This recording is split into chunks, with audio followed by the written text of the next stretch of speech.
Starts right now. Protecting public health or government overreach. Muskegon commissioners unable to approve new rules for city parks. At issue here is expanding a current ban on smoking to include vaping.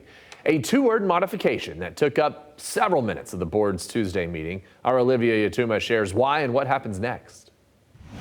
Currently, there is a smoking ban at some city parks here in Muskegon, like Hackley Park. But a proposal to expand the ban to vaping has caused some controversy.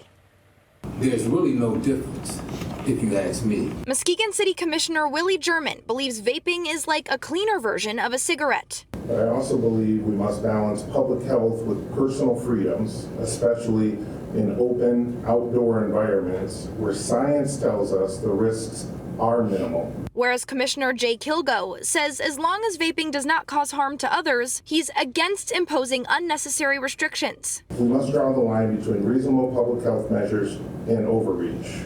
Let's trust our residents, let's rely on science, and let's ensure our parks remain welcoming spaces for everyone. Some residents, like Nicole Mancha, the biggest issue is just government overreach. Believe the freedom to vape in open air should not be taken away. Requiring officers to demand identification just to issue a citation for something as minor as vaping in a park is not only impractical, it's a recipe for escalation and tension in our community. Other residents, like Becky Poole, are for the ban. It's a good idea. My sister who passed, it's been a year, she vaped and she was a nurse. A proposed middle ground. It's open air, so as long as they're not right next to somebody that doesn't want a vape. I know they have like smoking sections sometimes in places, so that could be something to consider. A smaller space within the parks for vaping. I would suggest a designated area. But Commissioner Kilgo says parks are shared places, not controlled spaces.